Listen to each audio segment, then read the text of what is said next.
What's going on, everybody? You're listening to Season 2, Episode 1 of the Tall and Short of It podcast. I'm your host, Justin. And I'm your other host, Aaron. Welcome back, everyone. It's been a little bit, so we're excited. And you're seeing us on a little bit of a different medium. You know, you can, if you're watching this on YouTube, you can see our faces. If you're just listening to this on Anchor, well, then nothing's changed. But here we are. We're in front of a camera. How's that feel, Aaron? It's a little weird. Staring at myself while I'm talking is a little funky, but I'm sure I'll get used to it. So yeah, I'm going to try and keep my eyes off of my little pip that's there on the screen and just try and focus on you. But yeah, we got some exciting things to talk about. We're back in the year 2021 and yeah, we're hoping to make a pretty good season 2 of it. We got a good show coming up here. Aaron, you want to start us off? Tell us a little bit. How was your break? What were you doing over the holidays? The break was good. It was nice kind of taking a breather from everything. Got a little bit of time off work that I got to enjoy. So I was either just hanging out, playing some different games, or spent some time with my family. But overall, a pretty solid break. How about yourself? Yeah, it was pretty good. The one thing that's kept me pretty consumed was a good gift from my partner Sarah. She got me a racing wheel and a set of a brake and pedal and the F1 game from a couple years back. So I've just been tearing it apart on the track and driving into walls. I mean, after binning it so many times in the game, you'll be able to just do it in real life before too long. Yeah, I'm curious. I'm curious how long it's going to take Lewis to call me, because obviously I'm going to be breaking his records on the game, and they have to be updating him on that. So yeah, he'll be giving me a call one of these days and ask him for the hot tips. Oh, absolutely. He's gonna need all the advice. You'll be able to tell him how to take each chicane and when to get on the gas and how late he can brake in the braking zones. All that good stuff. I have to say, that's one of the craziest things is like, and it's never been so apparent, but only being able to like really step on the accelerator when the wheels are straight. Like if you try and go too much, like when you're still in a turn, like it feels like your whole race is fucked. You're just like skirt, and then it's so bad. Yeah. Like even playing on keyboard for the F1 game that I have, it's a lot. Like you have to really focus on it. If you get on the gas too early, it's so easy to spin. Oh yeah, it's such more of, I can't believe how rhythmic it actually is, you know, with the like downshifting and the brake and then cruising through, finding like that nice even pressure on the throttle. It's a totally different monster than like driving an actual car, and like having the wheel. If man, like there are times where I actively forget that I'm just sitting in my living room. Like it's seriously crazy. That's pretty cool though. Like getting that's one of the things that I still need to do is getting the wheel and the whole setup, because I think it would be a blast to dive in like that into the game. Oh, dude, it's so amazing. And just right there on your desk, man. Oh, you got the dual monitors going. You can have your dials and your readouts and your engineer on one and have the car on the other. You'd be a total racing pro. There we go. That's my next step. Then we can compete a little bit. Ooh, I don't know, man. I don't know. Well, can they do that? Probably not, but we could figure something out. We could. Cross-platform. Cross-play. Cross-year, cross-platform play. There you go. Yeah, man. It rolls right off the tongue. Yeah, I'm surprised no video game company has used that. You know, it's well, if like they you said, we'll know where they got it from. Exactly. We obviously were the first ones to come up with that. Oh yeah. No one's ever thought before. Another thing that you mentioned was just like playing some other games. The one game that we've been playing with a couple buddies is the Forest survival horror game. Now, talk to me a little bit, because you're a bit green into it. Talk to me about that game. How are you liking it so far? It's cool. Like I like games like that where it's open world. It's a lot of fun. I used to play a bit of Minecraft back in the day. So I like the whole aspect of like building your base, kind of going out and resourcing and finding stuff. And it's cool that there's like these very open objectives. It's not something like Skyrim where you have quests you go on or whatever. You're just like Right. slowly trying to figure it out one bit at a time, which has been really cool. And it's a really well made game too. I really like the interactions that like you have, the different the amount of different things you can create in it. It's overall, I've enjoyed it a lot. Nice. Yeah, because So it's a lot of fun. The like we were talking about, the different crafting options is pretty cool, where it all feels like very survival geared, but also nothing like too far fetched, right? And yeah. especially set in like the context of plane crash, these might have been things that people had like in their luggage from different travels. Hmm. It actually is like built into the story necessarily, and then from there the crafting options or crafting possibilities are unveiled, right? Like Yeah, it seems exactly. like they built it from the ground up. It wasn't like, oh, well, we need the one thing that feels far-fetched is the chainsaw. Like Yeah, who that's the who one had the that kind of chainsaw? popped into my mind, and I was like, it's a little weird. Who's got Everything that in else their carry though. on? Yeah, nobody. I mean, unless you're a traveling lumberjack, maybe that is your carry-on, and you Yeah. have to like Well, dechain it. I guess you also have to think there clearly have been boats to the island as well. So you Right, notice that. So maybe not everything that got there is necessarily from just the planes that have crashed. right. So there could be a little bit more deeper into it. But I am excited to keep playing through and get further and kind of beat it, especially with the sequel coming out before too long. Yeah, I was So just about to say that because I'm very very excited for the follow up Sons of the Forest. yeah. So yeah, we've got to get the server that we're all in. We've got to get that to the end of the game so you can see like, oh, okay, this is da da da da, and then then we'll be set up for the second one. But critically, I did. you I didn't see saw the end how of you the first got one, there. I saw right? like where you were at, but I didn't see anything else leading up to it. And at that point, you guys had kind of done everything that needed doing. So Right. So yeah, I think it'll be fun to get through the last. Like it's probably now that we have the map in our server, it's probably we're probably like actually most of the way there, like 60%, especially like with the base and everything set up. It's really just going to be a matter of getting into the caves, finding out all the secrets and learning about like, oh, what could be going on. There's a camcorder that we'll find. ooh. So the cassettes that we find, so some of them are like the audio ones, Yeah, I have some VHS tapes I've found, I think. right? And so So those have like little recorded clips on them that you're just like, oh shit, I'm right? excited. Yeah. No, Yeah, I'm dude, it's pumped to get fun. back into it. So I don't want to say anything more, but yeah, so that's a good game. What else you been doing over break? What's been keeping you occupied? uh been watching some different shows. I've been watching through Naruto. So, I mean, it's a long show, but I've been watching here and there. I got back into some different Star Wars stuff. I watched some of the Marvel movies recently, kind of catching up Nice. on. Well, I've seen most of them. There's a couple that I haven't fully seen, Gotcha. but I have Disney Plus, so it's easy to go back and kind of watch everything. There you But go. Now, did you ever watch the animated cartoons for Star Wars?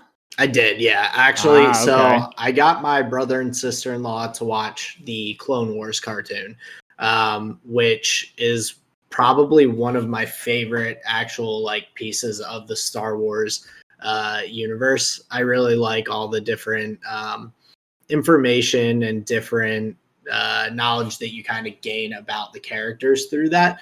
Because the character development from episode 2 into episode 3, like it happens so rapidly. You kind of jump such a large portion of time. So it's cool to see that being integrated into like their story arcs and everything like that. And that's technically canon, correct? Like they're nice. Yeah, so that's canon. There's also a another series called Star Wars Rebels that is also very good, which is considered canon as well. Nice. But yeah, so I've been getting into that. I rewatched Clone Wars because my brother and sister-in-law were going through it, and I'm like, oh, I can stay with like where they're at and kind of let them know if there's filler episodes and different stuff that they could maybe like, if they don't feel like watching it, skip through and okay, very cool. Well, I might have to go back and watch those because I had never watched Clone Wars and I had never watched Rebels because it was only on, if I remember correctly, it was just like on Cartoon Network, right? Yeah, that's when where they originally actually. So Clone Wars was Cartoon Network, and then I think that Rebels was Disney at that point. Gotcha. Like I think they had it on like Disney XD or something like that. So gotcha. Well then, yeah, that kind of makes sense why I would have missed it then. If it was just on cable. But we have Disney Plus too, so I might go and check that out because that sounds pretty sweet. Yeah, definitely recommend it. Those are really like solid shows, and I especially the Clone Wars show, the fact that it was on Cartoon Network, I think allowed it to be a bit like edgier and get darker about some aspects of it. So it's a little grittier than like you would expect for a cartoon, which I like. So yeah, that's dope. Because it's never that refreshing when things are just the like rainbows and butterflies aspect of the story. Like I want to see some blood and guts, or at least the inner turmoils of a young would-be Sith Lord guy, Oh yeah. No, you definitely get a good bit of that. It's a good show. I highly recommend. Once you start it, you'll have to let me know how it's going and keep me posted. Will do. Yeah, I like sad boy Kylo Ren. There's something about the sad boy villain that I really identify with, so that's cool. Are you just a sad boy villain at heart? I think so, yeah. I think so. Like I want the brooding dark lair. I don't necessarily want to take over the world. I just want the lair, Gotcha. Kylo Ren's your spirit animal. He would be, I think, yeah. Post dad kill though. Okay, gotcha. I don't want none of that cheap shit before he killed his dad. He's got to really be. He's got to dive head first. Got to commit to the bit. Yeah. So exactly. I want post dad murder Kylo Ren. That's my spirit animal. You can't be that super upset and moody if you haven't already killed your dad, right? Right. Exactly. Yeah. Like that's strong bones, character, all that good stuff. Right. It's like Wheaties and milk in the morning. It helps you. Yeah. God damn. you ain't really lived if you haven't murdered your dad is kind of what I'm getting at. Yeah. I'm still not living, I guess, but neither am I. Neither am I. That's why I have to live vicariously through Kylo Ren. Yeah. I feel that. Mm-hmm. He feels your pain. I would hope he does. But, I mean, wasn't that part of the episode where he could he was like in her yeah, space, they had like right? a force connection, mental force connection kind of deal. Stuff going on. Yeah, some stuff that hasn't happened in any other Star Wars movie. Well, hey, we got to make it interesting for the viewers. Keep it spicy. Yeah. But what else have you been up to, I guess, during the break? I know you mentioned some of the games. You were telling me about Stick Wars a little bit. Oh But yeah, I don't Stick know Fight the much about or game. Stick Fight. Yeah. Dude, so there could be whole discussions had about like strategy, metagame, like how to play, what the appropriate strategy for any particular level is, like the amount of possible ways that any of these boards can end is so varied, but there's also like a large portion of it that's like super skill based, right? Like Okay. you have to hit your shots, you got to hit the punches, right? So there's an element to it where if you take a map and like kill everybody, like there is true like, oh yeah, right? But then Okay. there's also the map will kill everybody, and then it's just like a big goof and a gaff, and you're on to the next one. But like the amount of time and games that we've put in, like it's seriously crazy. You could have I'll say it like this. I could see myself watching that if there was an esport for Stick Fight the game. Oh Like wow. it would be that entertaining, especially if they did the full 4 player for it.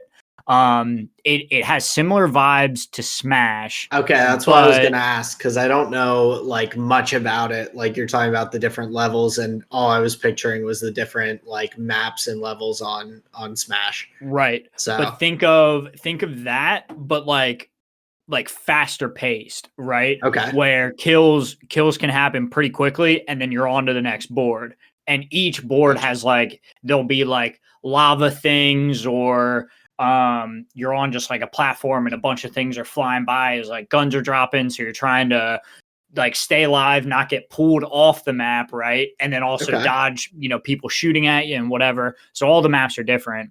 So But is this like a team? Like how's the setup? You said 4 person. Is it yeah, 1v1? one versus one versus one versus Okay, it's one. just a free. Yeah.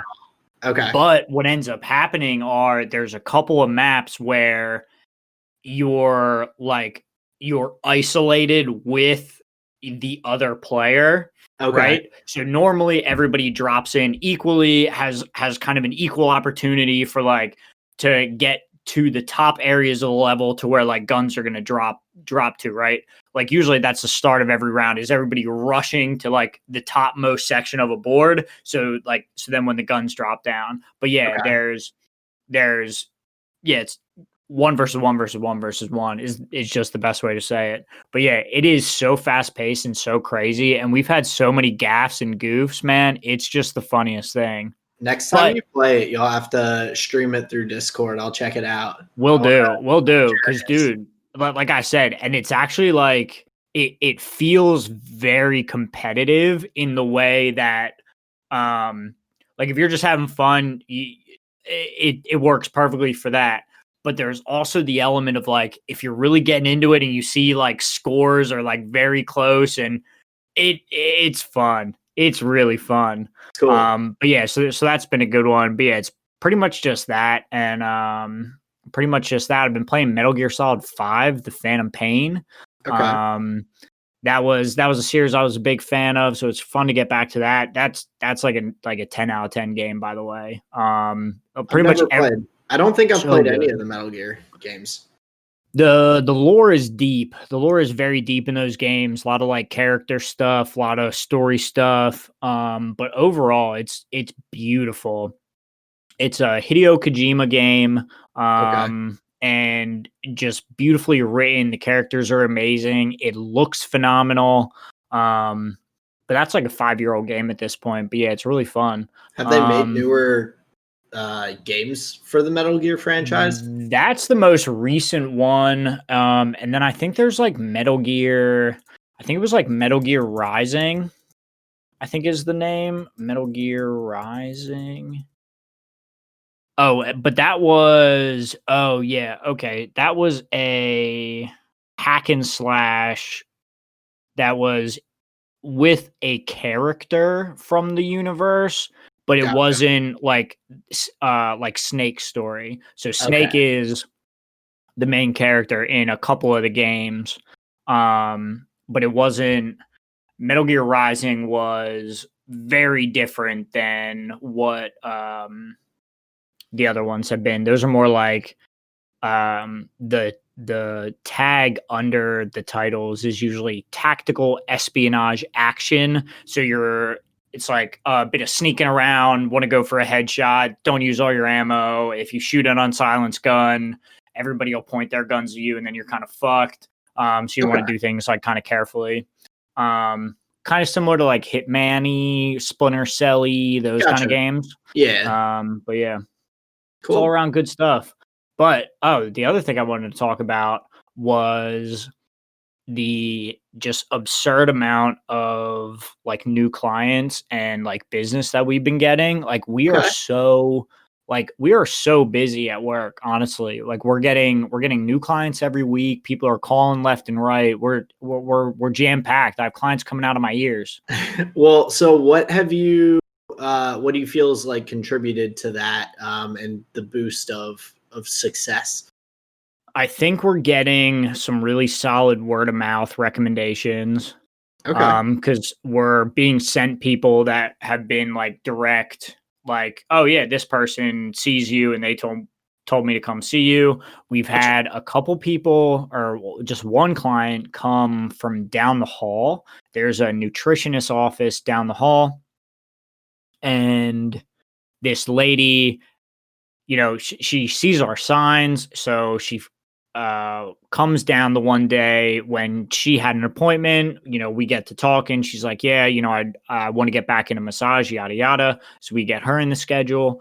But also, and I think this is like one of the biggest points, and I'm not sure if I've talked about this with you before, but on Google and Massage Book, the two places that we have it set up for reviews, we have across the board 5-star reviews, nothing less than 5 stars, with like nice little like handwritten notes under them. So it's not just like the marking, but like at people actively describing the experience. That's awesome. Yeah. So there's no blemish on our record yet. So I think that makes it very easy for people to call, be like, there's no bad reviews here. Yeah, we'll give them a shot. That's awesome. And I mean, that like with the word of mouth and everything, I think that's huge because those kind of go hand in hand. I feel like the more word of mouth you get, the more that people will be coming happy with the results, leave good reviews, and just kind of compounding on itself. Plus, I mean, you and Sarah do a really good job. You're both pretty passionate about what you do, so you want to like you're not doing it just to do it, just because it's a job. You're doing it because it's like what you love to do. So yeah, I think that's hitting the nail on the head. I'm not sure I see myself doing anything else professionally like right now. You know what I mean? I'm never yearning for like, man, just get me into the NBA and I'll be happy. You know, like I really feel during my sessions that I'm exactly where I should be. I had a client tonight talk about, we had finished the massage. I walk out of the room, give them time, get their clothes back on. I tell them, whenever you're ready, just open the door and, you know, we'll chat. So she opens the door. I go and I ask her how she's feeling. She says, great. She says, you know, when you're working on my neck and shoulders, she says, and this is like what I'm picturing in my head. She goes, it feels like you're listening to all my little muscles and hearing what my muscles are telling you. She says, it feels like you're listening to my body. And that's like what I like. That's what she said. She pictures like when we're working on her. Gotcha. And I was like, that just is, that's gotta be one of the best compliments I've ever gotten. But yeah, so it's been a very encouraging last couple of months with the influx of clients, and also like the love from those clients has been really cool. That's awesome. I'm really glad that everything's like picking up, doing well, especially like while here in the US. I'm not sure about our international viewers. The pandemic is still hitting us pretty hard with things being closed and whatnot. So it's nice that you're able to still keep everything up when I know a lot of businesses have hit some hard times. Dude, So I know. And trust me, I feel very grateful that we're able to still be doing what we're doing because we easily could have not opened back up, you know. yeah, So yeah, it's a definite blessing to still be able to work like that. yeah, that's awesome. Um, well, I guess that kind of covers some of our break, what we've been doing, catching up, and everything. Yeah, man. Let's get into the meat So of it. yeah, I definitely wanted to kind of talk on the F1 schedule. We are, as everyone knows, the number one F1 podcast out there. So I mean, we got to The keep y'all foremost on F1 news in the world. exactly. You heard it here first. Well, I hope you That's got heard to it be my other favorite places running too, joke. because everyone's talking about it. So I hope Exactly. you might have heard it other places first. So, um, Doubtful. but yeah, we've got the 23 race calendar. Starting off not as usual in F1, which is typically Australia. That's been moved towards the end of the season in late November. But yeah, big 23 race schedule. We've got one race that's still, I think, to be decided where it's going to be at, which is late April 30th through May 2nd. But yeah, did you have any of the tracks that you're excited about? Anything that like stuck out that you were excited to see? To be fair, and this probably goes without saying, but I'm very excited for the Belgian Grand Prix. I'm very excited to see the race at Spa. That's about halfway through the season. In the early parts of the season, I'm excited for. I think I'm excited for the Azerbaijan Grand Prix. Okay. Um, Yeah. it's not one that I've watched. I don't think I've seen it live ever. I've only watched the VODs. And from what I've seen in interviews with some drivers, they talk very highly about that circuit. So it's kind of like oh, he's your favorite rapper's favorite rapper. It's kind of Right. like that like mentality where I want to see the track that all the drivers are excited to drive on. And it sounds Yeah. like people have a pretty high opinion of the Baku City circuit. So I'm excited to see that one in like the early sections of the season. And then I want to see the Japanese Grand Prix at the Okay. Suzuka circuit because and this is just from being totally terrible. I recently had raced that track in the F1 game and it Okay. was again another day that it was fucking raining for the race and it was a nightmare. That track was so difficult where, you know, the section where it has the like winding light turns and then it goes Yeah. into these big long straights, like it was such a grueling race. That I'm excited to see actual professionals do it. Okay. So those are my three tracks that I'm like really looking forward to. I think that Japan's going to be really cool as well because we again have, for the first time in a while, have a Japanese driver in an F1 seat. So, Tsunoda, yep, Yuki Tsunoda. I'm very excited to watch him Yeah, race. that's going to be cool. Seeing him, especially like being Japanese, being the first Japanese driver in a while in F1, and to get a home race in the same year, Mm-hmm. with Honda being your engine supplier and everything. Yeah, it seems pretty good. It's lining up for some like cool probable like storylines and things like that throughout Mm-hmm. the that time frame of the season.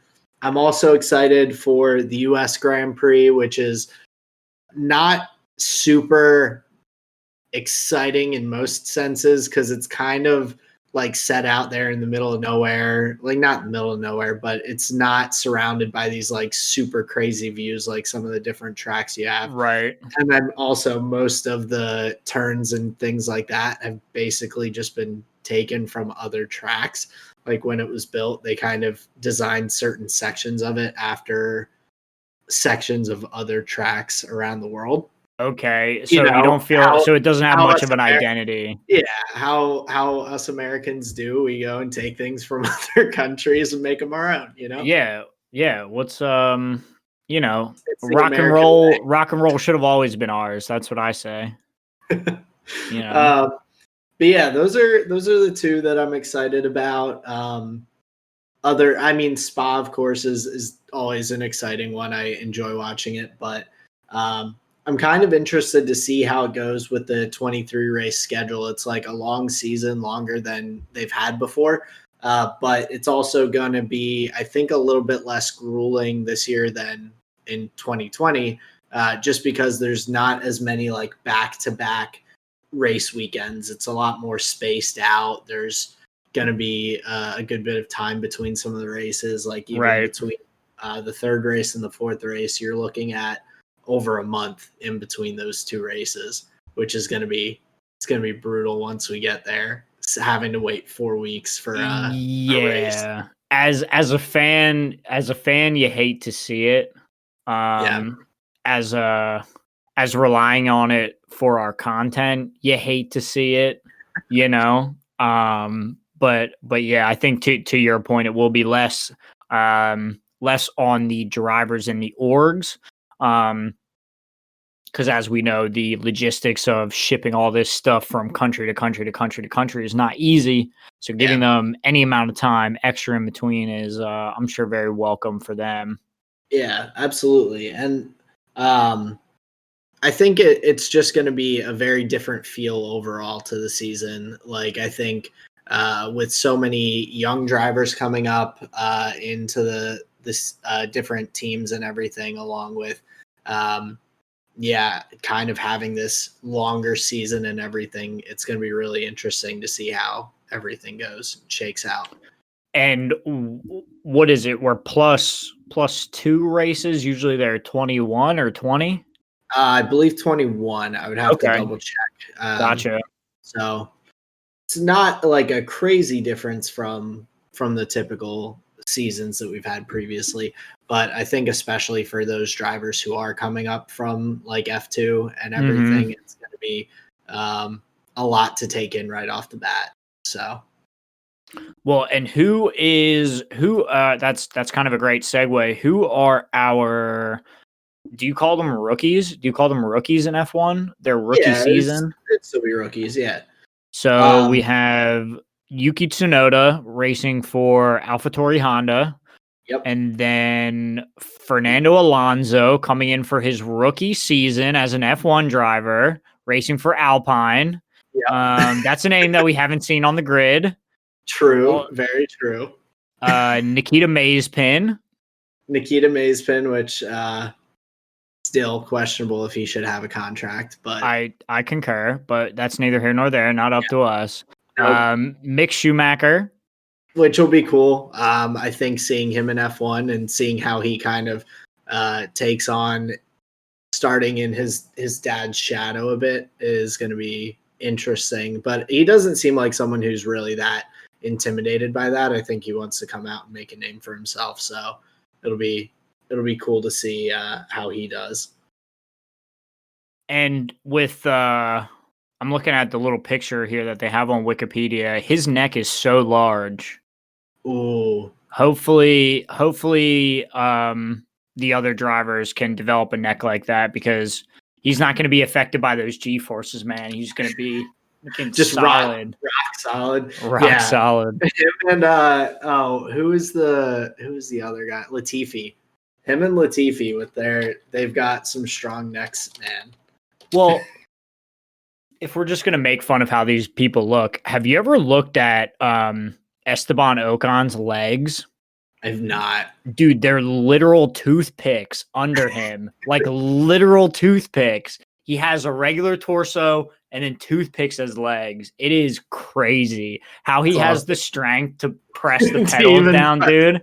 I have no idea. Well, see, it's okay for us to talk smack now about the way people look, because we're putting ourselves out there so people Right. can see how we look, Right.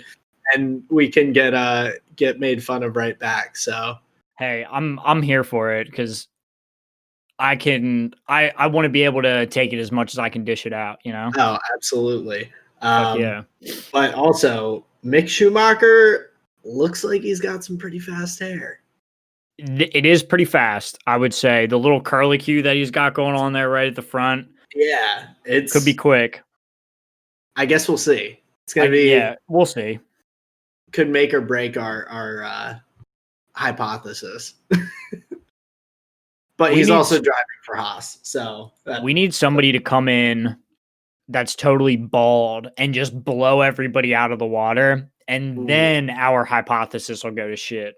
Yeah, I think that's fair. That's fair. But until we get like a really solid cue ball, bald, yeah, until we get a cue ball, a cue ball that's lightning fast. So funny. But that's even a better joke. Like, he's aerodynamic. There's nothing, you know, I know they have the helmet on or whatever, but yeah, he wouldn't even need the helmet. Exactly. He's got it all right there. That would provide all the downforce he needed. Just I can't even imagine how loud that would be. Like, you've got this jet engine like right behind your head, and then you're sitting there with no. Oh well, they have the iPod headphones in. They're fine. Okay, yeah. They're fine. They're noise canceling. It just goes away. Just gone. Yeah, they don't even hear it, man. All these fans are like, we want better sound. We want louder cars. We want louder car. Come on, bro. Well, we got to worry about the eardrums of our drivers. That's what's more important. It is. That's important. They need to be able to like hear things long life, have great responses to their radio messages. You know, if you can't hear your radio message, how are you supposed to give us those great clips? That's true. That's true. We're actually only in it for the team radios. Well, yeah, exactly. I'm just sitting there waiting each race until they like box. Funny thing about that, did you know box comes from the old German word? It's like Schlieffenboxen or whatever, but they just chopped it all up, and so that's why they don't say pit, they say box. Interesting. Yeah, it's like the old German word for pit stop. All right, you learn something new every day. There you go, man. Shout out to the YouTube channel CY Motorsport. That's where I learned that from. I have listened to it. Cranky Yankee. Yeah, there you go. Yeah. The way he like his delivery is really cool, and you can tell he's like college educated, so I like that. Yeah, no, super well-spoken guy. Really informative especially for people who are looking for like history of F1 and like. Well, there you go. Yeah, learning a little bit deeper. Well, maybe we'll have to do some history lessons and do some research like we did about some of the different names for the corners and everything. Well, I think that'd be really fun. It's cool to get that like in little sprinklings as you go, because it helps inform everything and gives you more like historical context for things, you know. Yeah, well, it's easier to do that and kind of learn those things too if they come up like because of something. Like if you're watching a race and they mention something or something happens, like with the crash between Sergio Perez and Charles Leclerc, that you were like, whose fault is it? Why is it not Checo's fault? Right. Like you get to learn those things a little bit more. Not generically, but like organically. That's what I'm looking for. Organically throughout your fandom and watching the sport. So, but yeah, it's a lot of new lineups for F1. I know we've run through it before, but Lewis Hamilton's still holding out on his contract negotiations. Still has not signed a contract yet. He's trying to add a full 0 at the end. He probably is. I wouldn't blame him. 7-time world champion. Come on. Yeah, I imagine. Well, I don't know. Maybe they don't start to give a fuck until 8. Like, yeah, we get it, dude. We get you 1-7, but come back and talk to us when you have 8. Do it again. Maybe that's when he's got. Yeah, exactly. Do it again, and then we'll talk. Yeah. The bargaining power doesn't come until there's an 8. Well, I'm also just curious if like once his contract comes out and everything is signed, how many years it's going to be for? Because that's a big thing of interest, I think, for a lot of people as well. Because I mean, Lewis is, I think, 36 years old now. Right. But isn't Seb like 50? Well, Seb is actually, I think he's younger than Lewis. Lewis is 36. Seb is 33. But the one that you're probably thinking of is Kimi Räikkönen, the Iceman, who is a solid 41 years old. Right. And still moving without a walker around the track. I'm curious then. So like, yeah, how much longer does Lewis race for? What do you think? 2 years, maybe. Okay. That's kind of the time frame I'm looking at. Like, he's definitely gonna this year, but I could also see him with the rules changes coming up, like 2022, and some of the different stuff. I could see him maybe making this his last year, but I feel like he's still so good. It's kind of tough to just like call it now. But you also don't want to just like go out once you've started to hit a decline. Like it would be kind of nice to go out on top, but then you're always wondering, could I have done it again? Like it's such a, I feel like that's such a tough spot to be in. Well, I think the big question isn't about winning or losing. I think for him, it's just, it's just going to be when Ralph Lauren wants him to just wear clothes for a living. Eventually, that check is going to be so good that he doesn't have to risk his life in an F1 car anymore. True. And what's crazy is he's probably had enough money for literal years where he doesn't have to actually do it, right? Yeah, it's not about money. It's I think he just really enjoys it. Yeah. Which, good on him. I mean, hey, if you're like old, like 15 years older than the newest guys and you're still just kicking them, it's you're tough not to even argue. Kicking them, bro. Like, it's more than a kick. Yeah, you're punting them. I'll tell you this. Whenever he does leave, I hope another black gentleman comes in, because I really do like his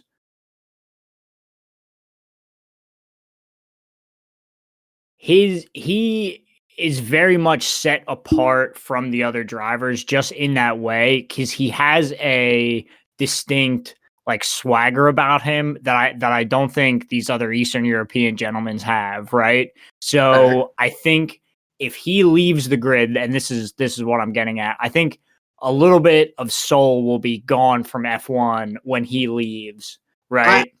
Yeah, because you have like lots of good personalities in F1 still. You've got like the entertaining folks, but at the same time, I think that would be a nice, a nice part of the culture to see kind of still carry through, or like a different viewpoint and personality. So yeah, like 100%. Like, that's what I'm saying with Yuki Tsunoda. Like, I'm so happy to see some just get some different people in here. Yeah.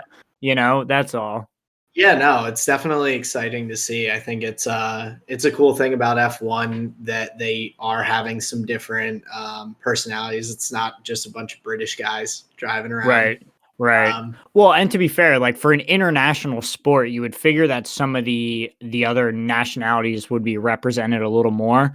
But like we talk about, money is a big thing about it. So it's like, who and what do you know kind of thing. Yeah, I feel like, I wonder if there's ever been any Indian drivers. I actually don't know that, but I feel like there's got to be someone down, because I mean, the Aston Martin that was previously Racing Point that was previously called Force India, and it was owned by like an Indian man who was, I think, a billionaire or something like that. Right. But I don't know if there's ever been any Indian F1 drivers. So it would be curious to see that. Or, I mean, it's been a long time since an American's been in F1. I mean, we have Lance Stroll and we have Nick Latifi, who are Canadian, but that's about as close as we have to an American right now. Actually, the rookie Fernando Alonso coming from IndyCar is probably the closest, since IndyCar is American. But what is he? He's Spanish, though. Yeah. And we do have a large Spanish population in the US. I mean, we could stretch it. What did Chappelle do? The draft, the race draft? We'll draft him. We'll draft Alonso. We'll take him. We'll take Fernando. I was just thinking more since he was driving in American racing. So he's coming from American racing and be a rookie. So yeah, like we can claim him, I think. Yeah, we can just give him all these accolades and be like, yeah, he's an honorary American. Yeah, why not? The rookie Fernando Alonso. We're just like spreading misinformation now. I mean, saying like we know all these people, this guy's a rookie. Like people are like, what the fuck? None of this is true. But I mean, it's kind of funny to say, since he was allowed to go through the whole rookie testing. Like, I mean, he did the new driver testing. He clearly has never been in an F1 car before. He's a new driver. Exactly. Renault pushed for that, and now. Speaking of Renault, I was just about to say that's a segue. It is. So interesting news from their camp is that after the second season in a row that they finished fifth in the constructor standings, Cyril Abitable, which I practiced saying in my head like 10 times before. Nice. I mean, that was clean, sir. I had to make sure I got it cleanly. But he has left the Renault and Alpine team as the team principal. So he's moved on. They're going to have someone new step into the position. But I was kind of surprised by that, just because I didn't think that they had bad performance throughout the year. Last year was rough. Or 2019 was rough for Renault compared to how they had been doing, but they had 3 podiums this year. Danny Ricks got 2. I mean, seemed like they were kind of getting into a groove. I think this coming year with their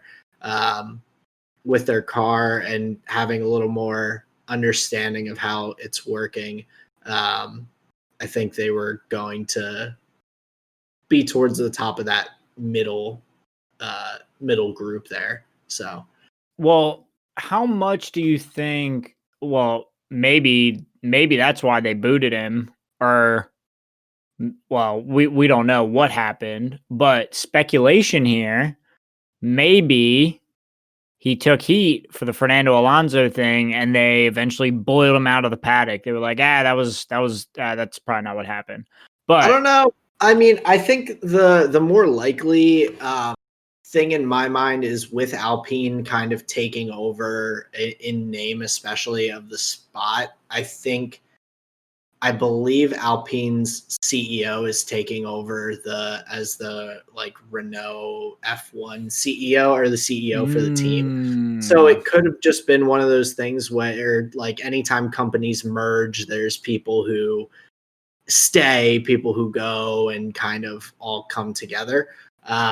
So it's possible that it was something like that, but I mean, I feel like he's been a pretty solid mainstay in F1 for a while. So yeah, I'm curious to see if anything comes out on like more specifics why that happened. But definitely it was a pretty big surprise in my opinion.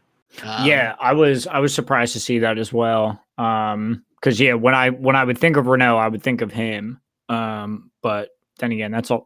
That's only me really knowing about the guy for only a couple of years, Yeah. or Well, I knowing mean, that he's been around for only a couple of seasons. yeah, and I mean he's been around in F1 for I think it like 7 years now. So I mean Wow. Okay. that's a decent, or at least been a team principal for I think it's 7 years.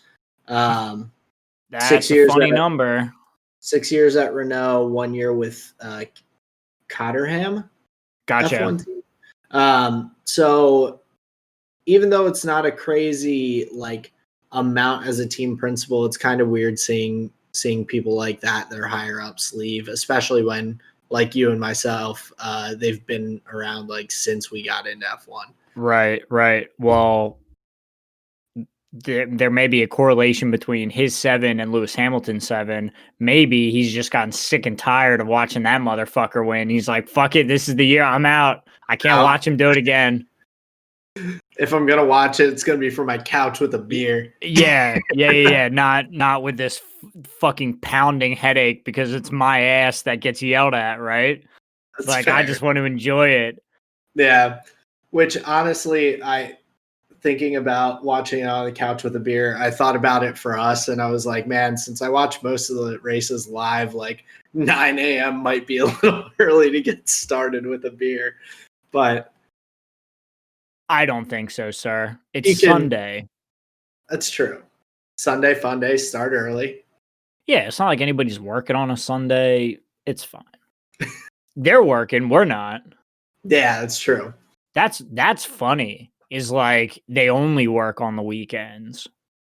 Well, it's like when I worked in hotels in the hospitality industry, I was always working when everyone else was off. Like I couldn't take vacations when the hotels were jam packed full of people on vacation. Right, because that's when they were going. I worked on holidays because people were in town visiting their family and everything. Like Yeah, I was, yeah, that's it's the brutal, same man. deal.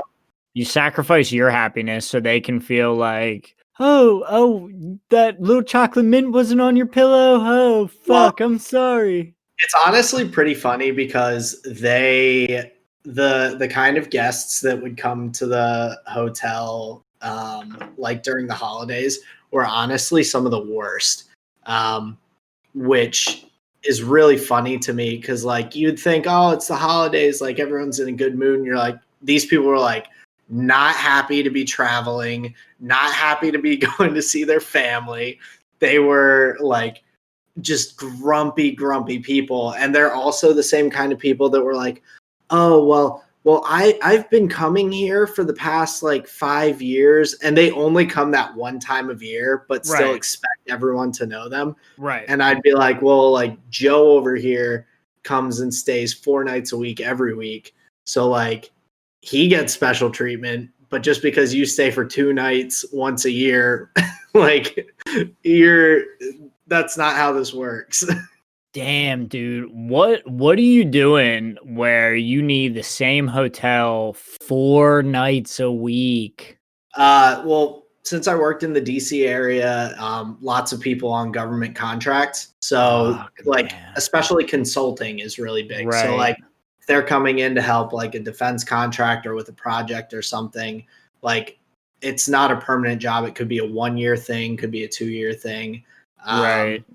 There's one guy at the first hotel I worked at down in that area that he in like his company had offered to put him up in a like a corporate apartment. Like they'll like basically rent an apartment for you and you can stay there. It's like part of his Right. contract. But he instead insisted that he stay at our hotel because it was like an extended stay type hotel. Rooms were larger. We had like breakfast in the mornings. We had 4 nights a week an evening, like little dinner type thing, called it our evening social.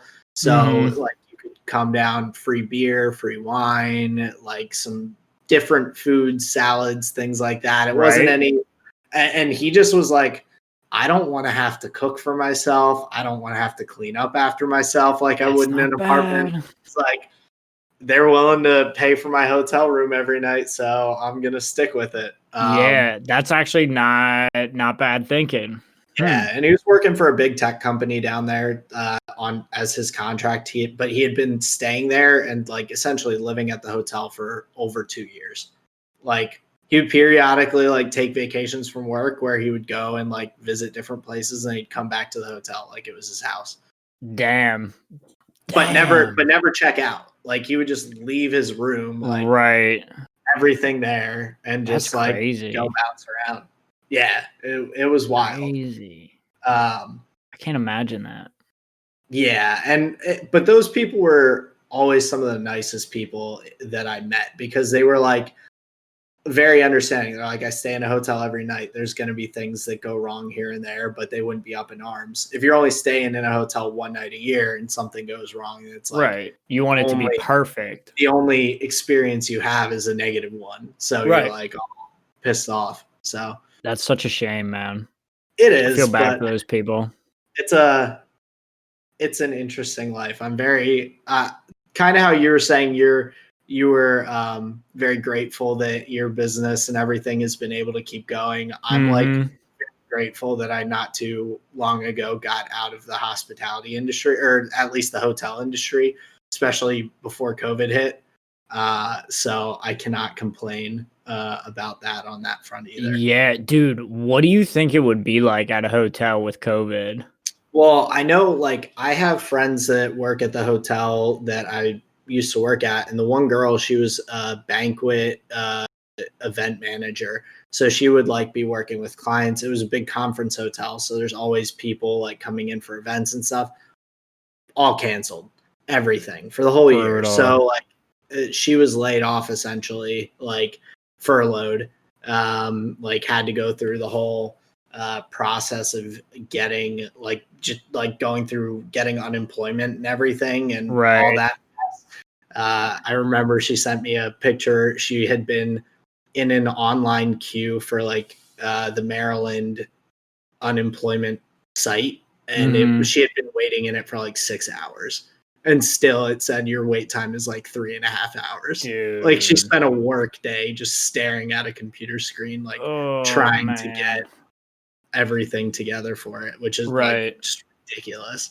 So yeah, so Maryland, step up your game with that. Like, come on, shitty Maryland, help your people out. That's funny. Damn, that was a big yawn on the cam. Sorry. Yeah, you're falling asleep over there, dude. Sorry, dude. I know it's been a long day. You're boring the shit out of me. Actually, that's what it is. That's what I was about to say, but I'm glad you jumped right to it. Thanks. You're welcome. I can't lie to you, dude. What am I supposed to say? Oh, I didn't sleep well last night. No, be more interesting, Aaron. I'm doing my best. I hear you. I hope the people appreciate it. Now, no, go ahead. I was just gonna segue, man. Go for it. The next thing that we wanted to talk about, because the format always matters, is the new 2021 LCS format, right? We want to talk a little bit about that. Definitely. And so for anyone who's not aware, for League of Legends North American LCS starts back up on Friday, which this should be posted before then, but Friday the 15th of January, which I don't think we said that we were recording this on Wednesday the 13th, but the people should know. I think we said that on the season 1. But anywho, LCS has changed their format yet again. It seems like almost every other year they make changes. But it's going to be one just long like F1. Season, just like F1. One long season so previously they had done 2 separate splits or 2 separate like seasons that both count towards making it to the World Championships. This year they're going to have one long season. They're going to be doing a mid-season invitational mid-season tournament to go to the mid-season invitational that has teams from all over the world. So yeah, we'll have pretty interesting showing up till then. They've split all the teams into 2 separate groupings. So there's 5 teams in each pool. and the top 4 teams from each of those will make it into the bracket for the midseason invitational tournament, as well as for the end of year playoffs. So it's gonna be a little different. Well, it seems like I like the double round robin that they're doing. I like that there's only going to be one team from a region going, because then it does kind of feel like we battled through and we're the ones representing. I think that's kind of cool. So it seems like actually like a couple of pretty good changes. Yeah, I definitely agree. They also rebranded a bit in terms of their design. The LCS logo is honestly kind of sick.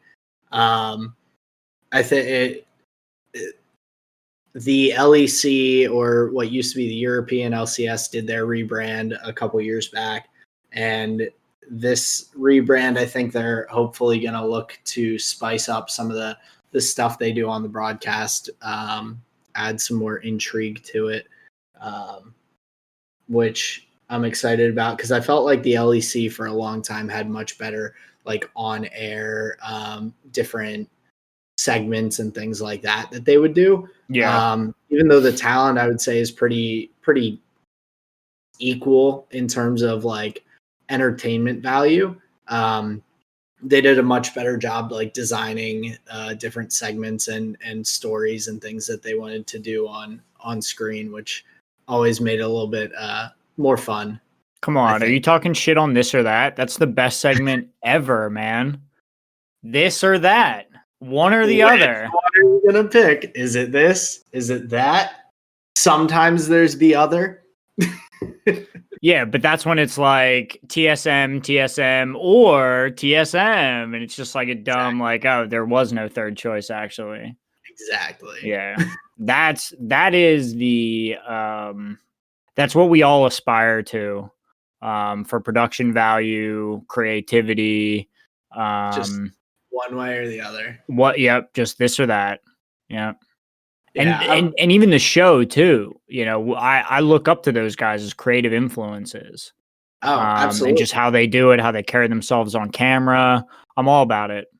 Well, I was actually trying to come up with something for us that we could do that would just be like, we could just point, this or that.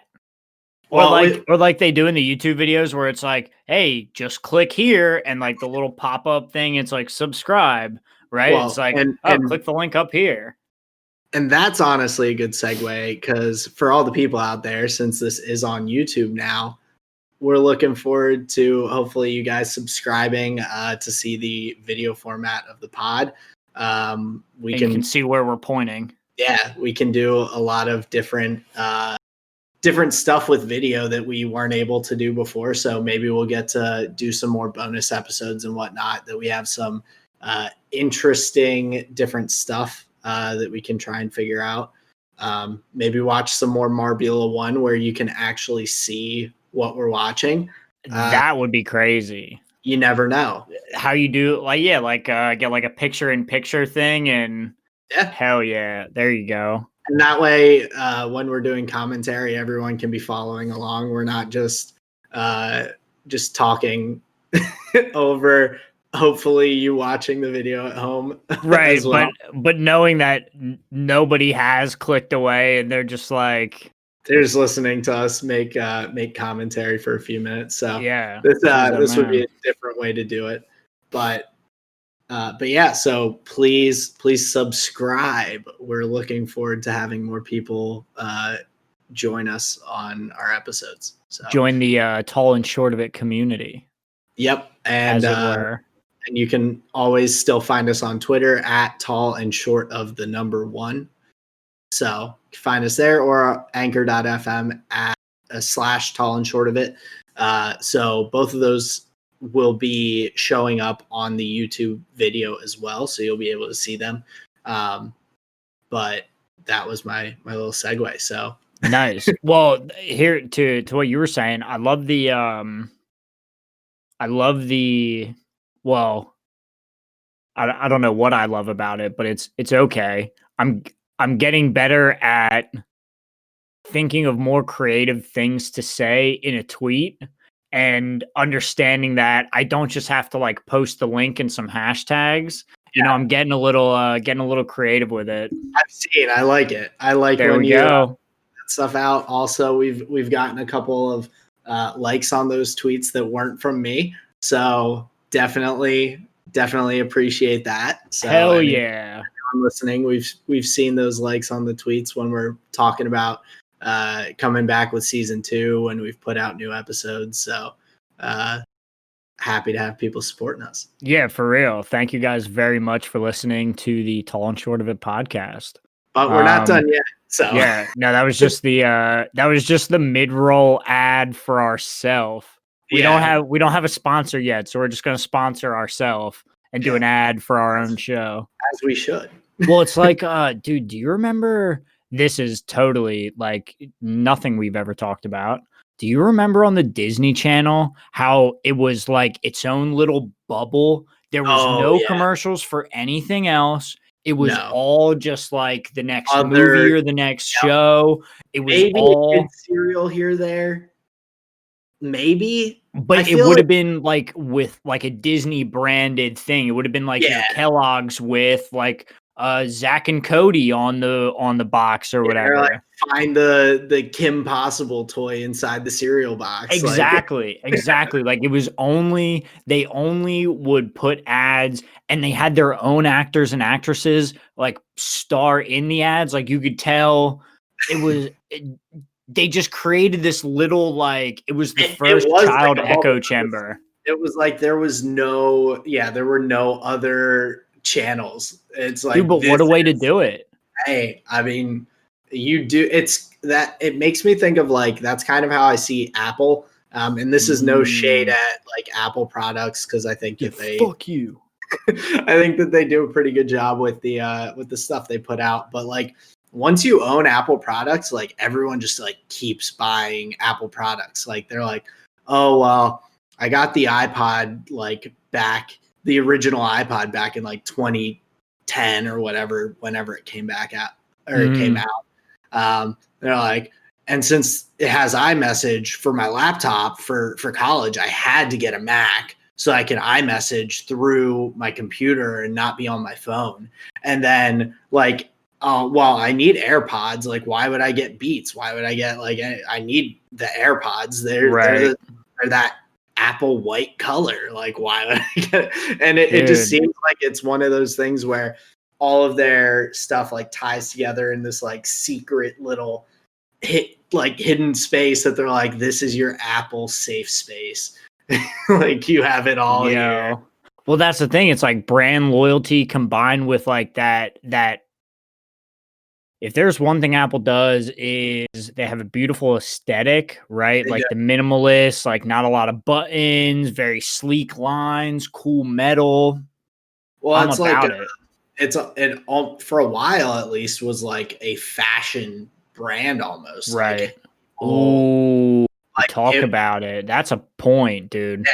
Like, I mean, if you had the new iPhone or whatever, like it was, and when AirPods first came out, you see someone walking around with AirPods, no wires. Everyone was like, that's crazy. Right. So it's like a fashion statement. Well, fuck, do you even remember, speaking about Disney Channel, do you remember the old ads for the iPods where it was like the silhouettes of people and they were just like jamming and dancing? Yep. And like especially when the like iPod Nano Chroma came out with all the colored versions. Yeah. Where those commercials were pretty awesome. But the other thing that the iPod did so well, that scroll wheel was amazing. I loved the scroll wheel on the old iPods. Interesting. It was useful. It was very useful. And up until that point, there wasn't anything better. Yeah. It was great for its time. It like worked really well for what like they were trying to do. Instead of having, would you ever go back? No. Could you ever go to like we've literally gotten to it. It's just a screen now, right? There's no buttons, no nothing. It's all just right there. Yeah, Could you ever go back to having buttons of any kind? Could I? Yeah. Do I need to? No. Right, right. That's funny. Like I don't think I'd have an issue going back. But for a long time, you had your Zune too, which Dude, well, I thought that was the best MP3 the world had ever produced. It was amazing. the Zune did a lot of good stuff. It was It solid. did. It did. I think I like the software more than anything. Yeah. The computer program associated. The design was beautiful, but yeah, I think I like the software more than anything, right? It just worked so well. Yeah. And I never liked the iTunes store. I always thought it was just really clunky. Yeah, I wasn't a big fan of it. I used it for a bit when I had iPods, but as soon as Right. I like Got that didn't Pandora and Spotify upgrade. well, yeah, the Spotify, like that's all I listen to music on Right. now. I don't own hardly any music. Like my brother and sister keep buying new CDs for their favorite artists that come out and They're buying digitize CDs. buying CDs. Stop, dude. Dude, even I won't do that. Like I would buy vinyl. Like I would buy vinyl for something, but more Isn't as like that funny? but more of as like like a cool thing as opposed to Right. actual like my you can kind of see it, that little thing right here right next to my finger. Yep. For those watching, that's a record player. So That's sick though. yeah. Our record players out in the living room. Yo, isn't that funny that we're more willing to buy an even older piece of tech and just skip over that flimsy little CD? Like, doesn't that just feel like plastic junk? Yeah. But what is it about vinyl? It's even bigger. It's heavier. I like the sound. The sound is better on vinyl. Okay. It genuinely is. Like when you digitize stuff, you lose some of the sound. And also like I don't know. It's something about like the feel of it having to like a CD, you just pop it in and you're like hitting stuff. Like with that vinyl, you gotta set it there. You gotta get the needle set. You gotta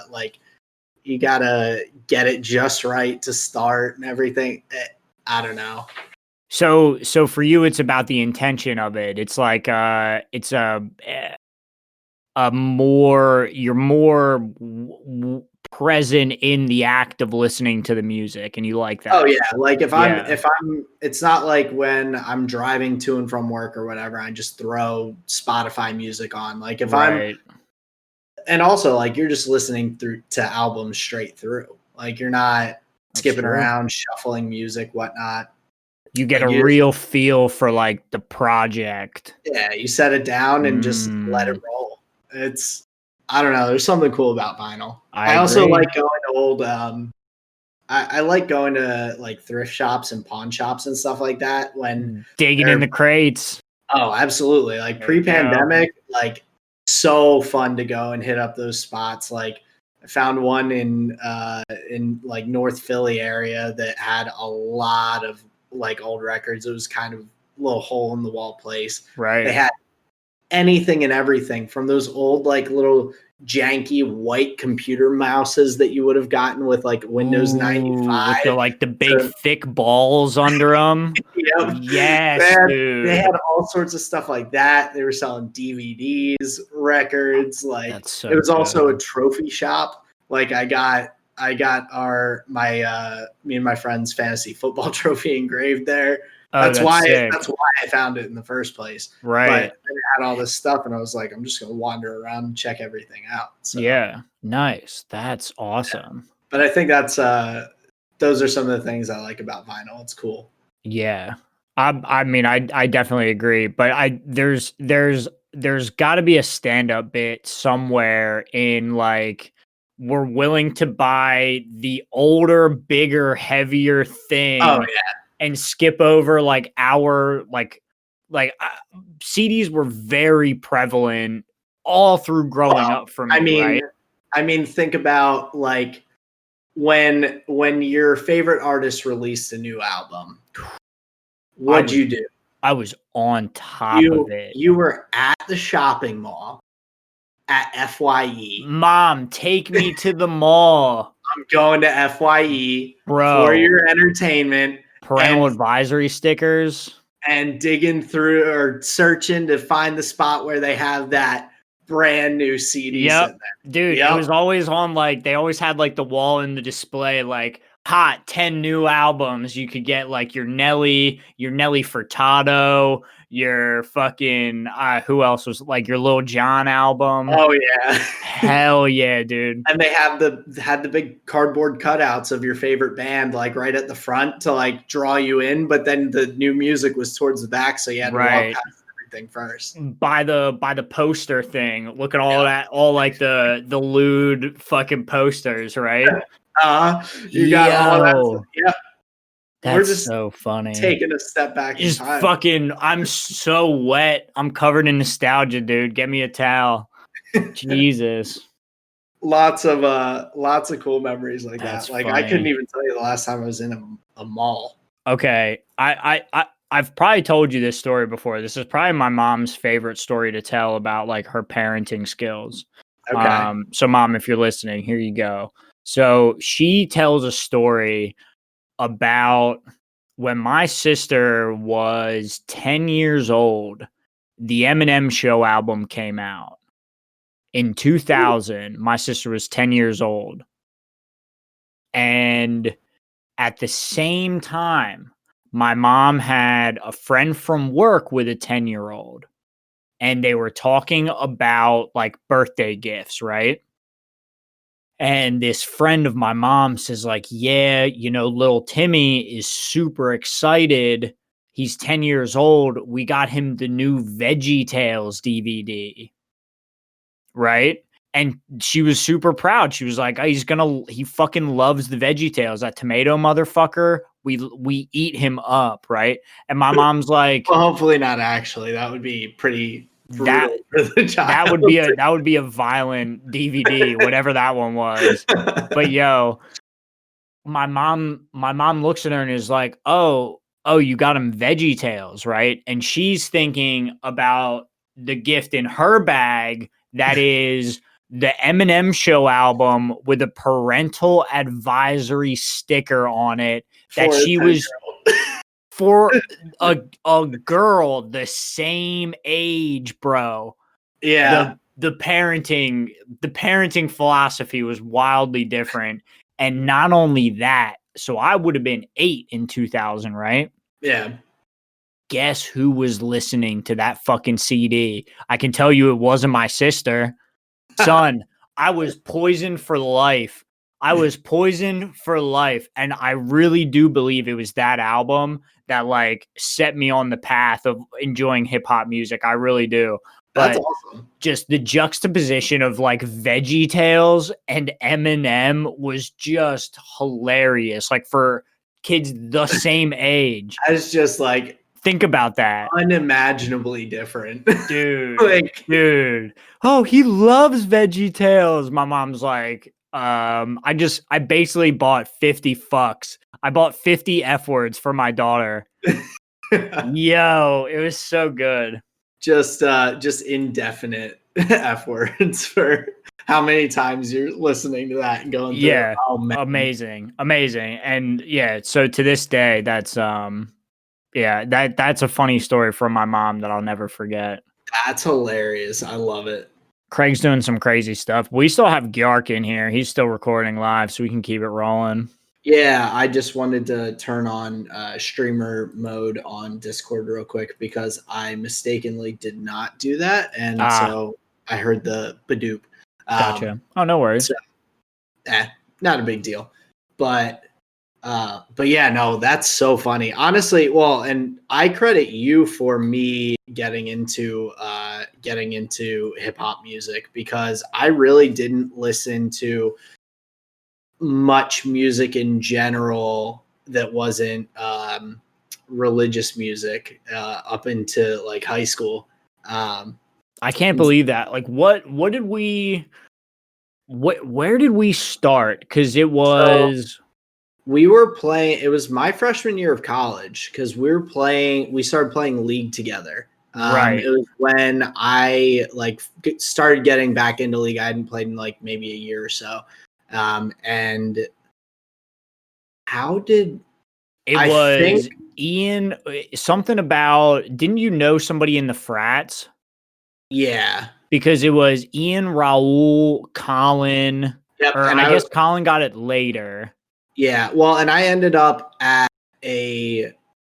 with Connor, Ian's brother. I ended up at Ian's apartment one time for a party, and I feel like it got talked about there. Something happened, and okay. And I was playing with Ian, I think, and then Ian played League with you. Right. Or that would have been when he texted me and was like, "Hey, you got to try this game out." Yeah. Cuz I was a bit cold on it for a while. I was like, I'm not sure what you guys are on about. Yeah. But then yeah. Once we started playing, you put me on to mostly Kendrick originally, and then that's what I thought. because Okay. it was you like Good Kid, Mad City. You were talking about being like one of like your favorite albums and everything. So I started getting into that. Nice. I think that year Kendrick I think actually came to Penn State, and I didn't go to the show because I didn't know, like, it was, I think, before I like really started getting into it. I was mostly listening to like punk rock and stuff like that. Right. And he wouldn't have been Kendrick Lamar yet, right? He was just a dude with an album. Right. It was people like the shit, but like now he has a whole catalog under his belt, right? But even back then he was just kind of like, you know. Yeah, he came in April of 2013. So I was like towards the end of my freshman year of college. So then what was his last release then? Before that show would have been? What just came out? Let's find out. Two dudes on the internet.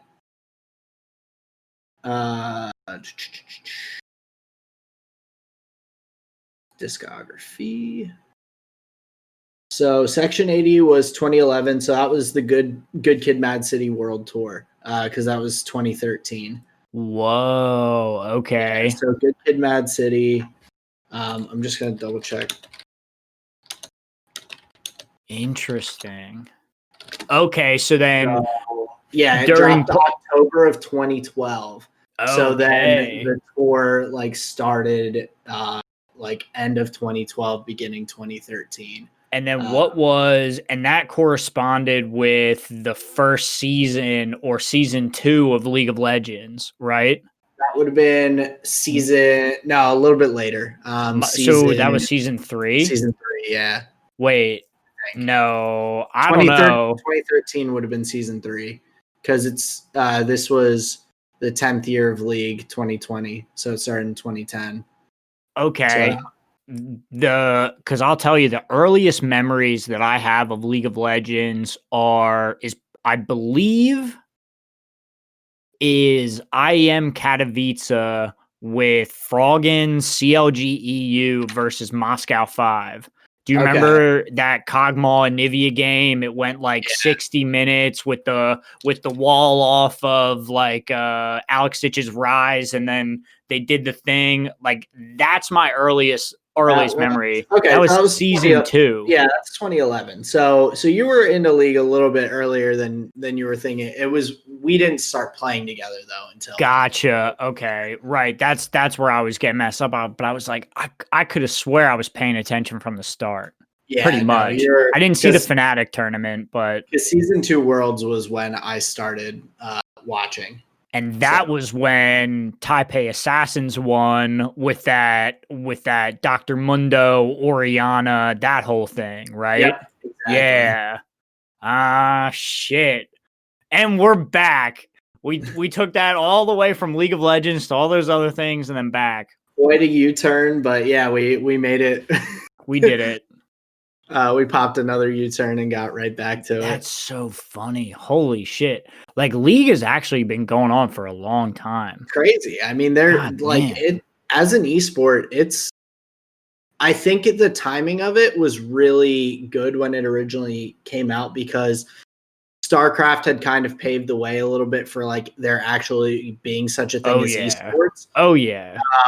And so like as soon as this game dropped, and Dota was already like becoming relatively popular, so when this dropped, they were able to go pretty much right into being an esport with like, even though a lot of the tournaments were like small and hosted by like TSM and different stuff like that, like there was a lot that of that timing that was really like worked well. Dude, the international for Dota was founded in 2011. Yeah. So yeah, like right around the same time. Yep.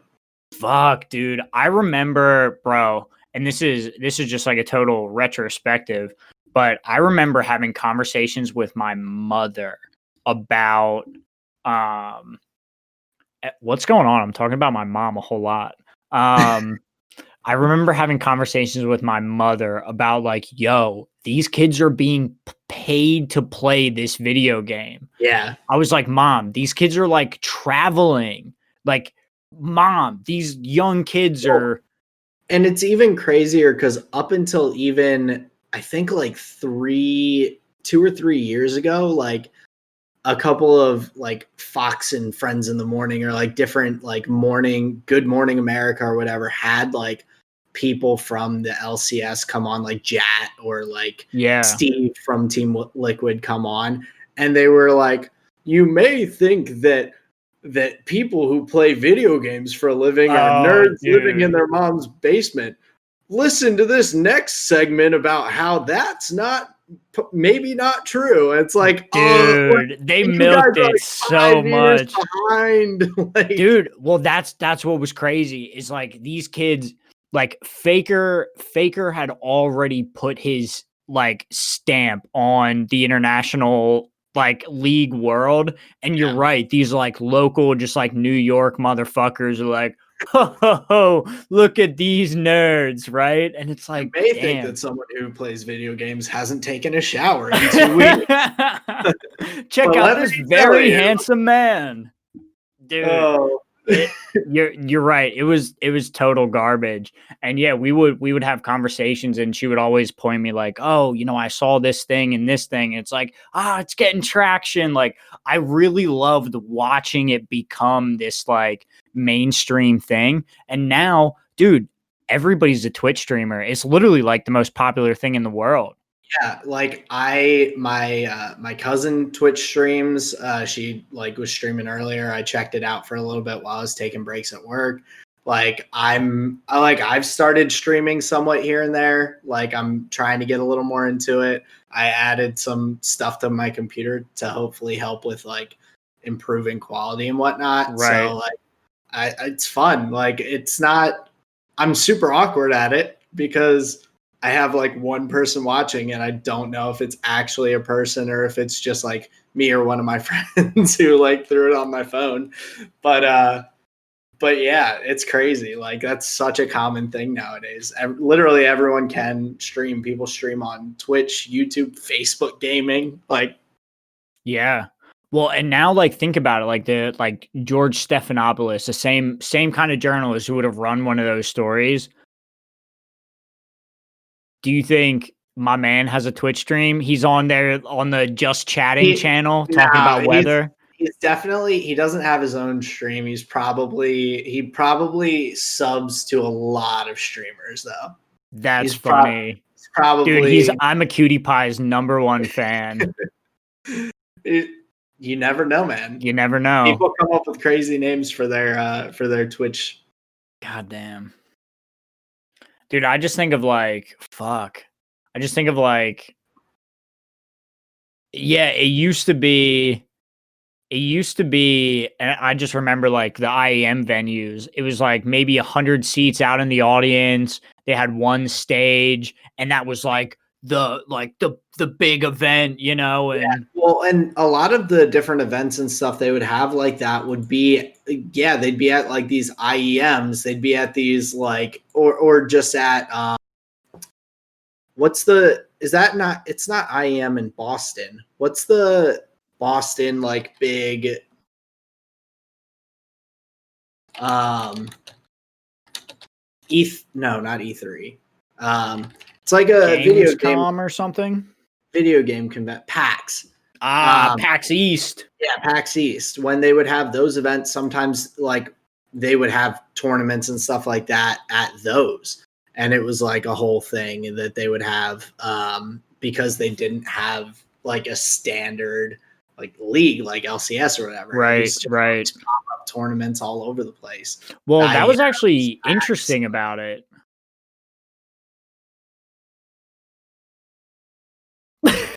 Oh, I thought you were gonna continue on. You're like, that was interesting about it. And no, I just like realized that I was cutting you off, and no.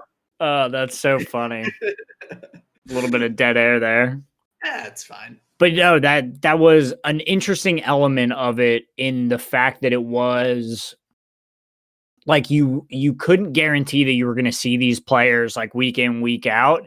You were catching them, and it had like a what would you say, almost like an Any Given Sunday kind of vibe where they were just there on that weekend. You know, they haven't played since last fall at the IEM Poland or whatever.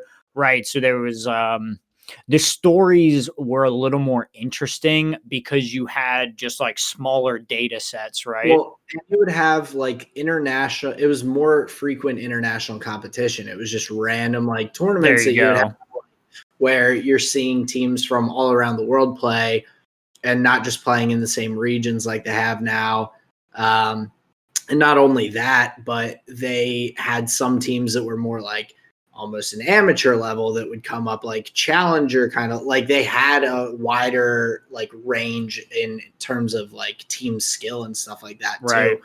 Like you could see some crazy upsets with like no name players beating like an LCS team or whatever. And that kind of stuff happened. So it was a great time to be watching League of Legends, I guess, is a good way to sum all that up. Very fun time. Yeah.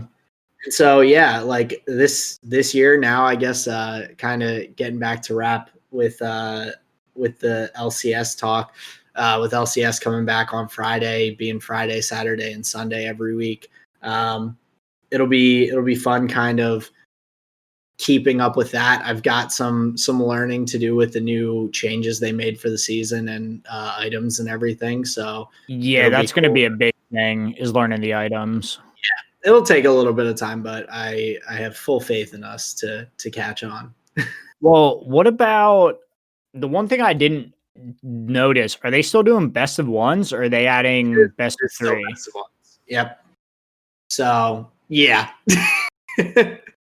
I would like. There was a part of me that was thinking like, oh, long weekend. No, best of ones. Best of three. Oh, okay. Nope. There are more games total. I think there's like, I don't know, like 15, 20 more games or something. Like there's a decent number more games than there were. That's pretty good then. But yeah, no. Still. I can hope, I guess. Maybe 2022 we'll get it. God damn.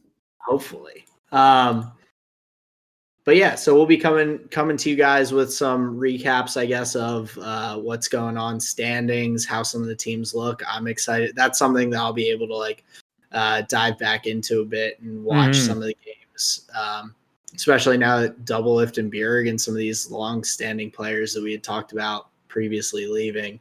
It'll be interesting to see how these like new upstarts picking themselves up by their bootstraps are going to go. Right. Well, that's an interesting point, because what's interesting is if we want to actually talk about it, I'll have to not really rely on my historical data to like kind of inform some of my like I'm really going to have to just sit and watch them play and be like, is he good? Yeah. Are they good? How are they doing? It's going to be tough to watch all the games, but I'm hoping to get enough in that I'll be able to kind of get a good feel. Right. So, well, and I think what we've learned, and this is like meta podcasting conversation. I think what we've learned about our podcast in general is we skip around enough that like hopefully nobody's really like, oh, the dip this happened and I they got to cover this because it's right. Yeah.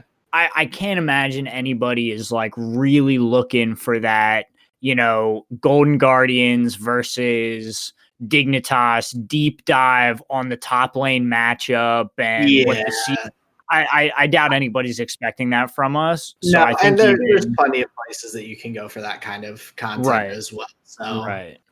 I would hope not. But If they are, though, if they are, let us know. Let us know, and we can. We're happy to acquiesce. I think that's the right word to use. That's a great word.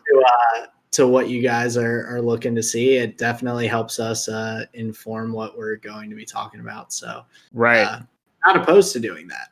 No, but neither am I. Just may not get it organically from just the weekly us keeping up with what's going on. So right. Yeah, and that does take like a little bit of load off my mind as well, where like I don't have to be the most knowledgeable about the game. I can just enjoy it as kind of a fan and talk about what just casual observations. Definitely. Yeah. But I do have to say it was a lot of fun to cover the whole Worlds tournament. Like that was very fun. And yeah, it's apparent that it's something that I'm going to be following for a little while now, Yeah. Even though I don't really play much, like I still enjoy the competitive scene of it a lot. Right. Like it's a cool thing to be able to keep up with. So I expect to be following along for a while.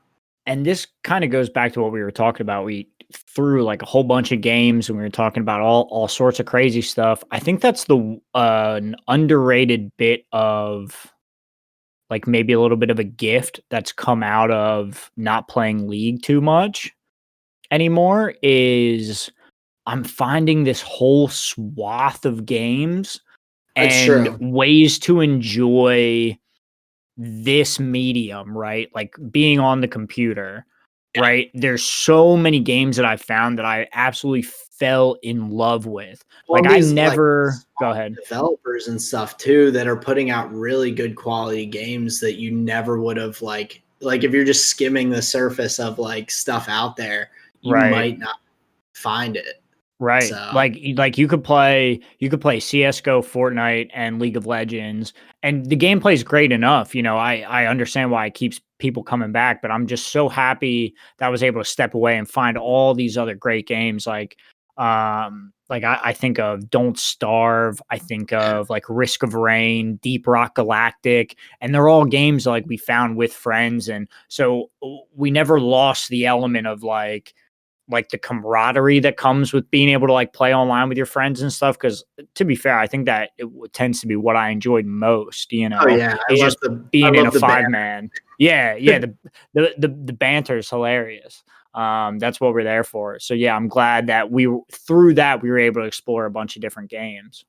Yeah, it's definitely a cool aspect of the technology we have available in the games and all. And so I need to honestly like keep an eye out better for Steam sales and stuff like that to see they're always around. Yeah, new stuff is popping up that looks cool and might be worth spending $5 on to check out. Dude, that's the thing. You get them so cheap, and then you get what's the worst case? Like you spend like what you would for a coffee at Starbucks, and you're like, oh, I had a few hours of fun playing this, and maybe it wasn't great, but like, oh well.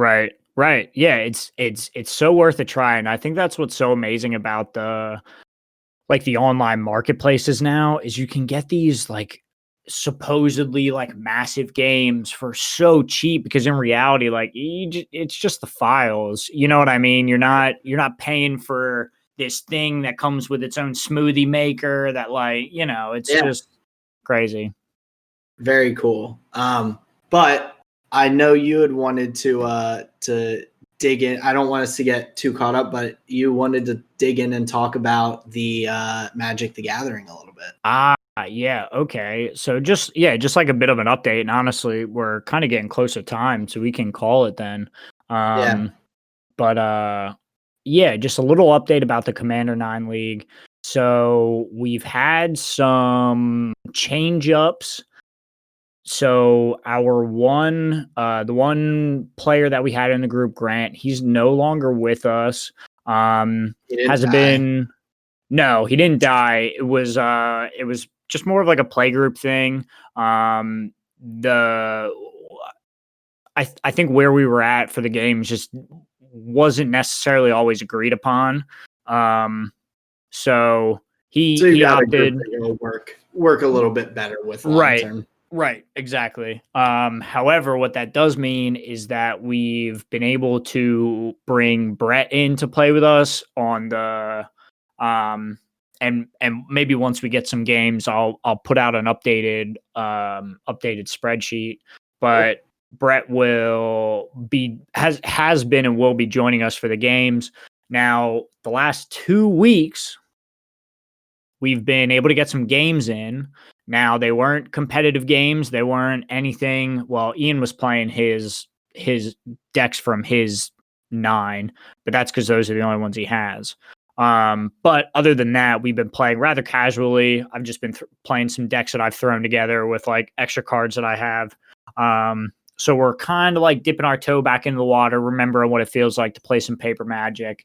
So I think coming up likely next week, maybe the week after, hopefully we're going to have some Commander 9 action to be able to talk about, see maybe we have some spicy matchups, some spicy games to be played. But what I also think, and I didn't say this previously, but I would just like to shout out a YouTube channel that I'm a big fan of, and I'll segue into something. So it's the Play to Win guys. They have a Patreon, they have a Discord, they have a YouTube channel. They play like higher tier, like competitive EDH, but it's like right where I want to be as far as gameplay, right? Some of the deck budgets are a little high for me, but they have a Discord, and I think I'm going to go and try and play some games with them over webcam with the one Nagila deck that I have that I tell you about. Yeah. I really think it can like hold up to those guys. That's So pretty cool. right. So, and this is me being just like starved for paper Magic. I think I'm going to hop onto that Discord and try and get some games in with those guys because yeah, there's something about, and you guys know it. If you're listening to the podcast, you like competition just like we do. I'm missing that, man. I'm missing that. You got that itch. I got that itch, dude. That's why I'm getting on the track. That's why I'm basically coming over this stick fight game because it's competition, man. I could, Yeah. it's fun, and like you said, like the banter between your friends and talking shit and all that. Like, man, it's too good. It adds a whole nother aspect to it, which is pretty cool. I agree. Yeah. So awesome. Well, I'm glad that you guys are getting back to it because I enjoy talking about it, getting into it a little bit. Yeah, and just kind of hearing the recap, seeing how that's going. So, but yeah, check out if you're looking for some like just a little bit of magic in your life, check out the new set that's coming up. It's called Kaldheim, Kaldheim. Some of the art for it's really cool. The flavor's amazing. It's like Norse gods and goddesses, like Vikings, elves, and stuff. It's pretty dope. It's very cool. So yeah, if you just want to see some dope card art, some of the new stuff coming up for Magic, check out the Kaldheim set. I think it's pretty cool. I'll probably check that out. But yeah, man, that's kind of all I have for the evening. I know we hit a lot of the stuff coming up. We did a little bit of reminiscing, kind of laid some groundwork, some good groundwork here for the season. Yeah, no, absolutely. I don't have anything else that I really wanted to add on, but I'm just, like I said earlier, really excited to be back making the pod again. The break was nice, but this is something I look forward to a lot. So I hope you all are out there enjoying it. Yeah, I think to your point, I'm not sure we do as long of a break next time, and especially with all the breaks during the season that we may have with with different F1 races and this and that. Yeah, I don't know how much I want to be without this. Yeah. You I know? could definitely be down for a shorter break. So yeah, Sweet. but we may have other like It's down the little line. weeks off and whatnot here and there, but we'll always keep you guys posted on when you can find us. So Yeah, man. So this was Wednesday night edition of the Tall and Short of It podcast. Thanks for listening, everyone. yep, we'll catch you later.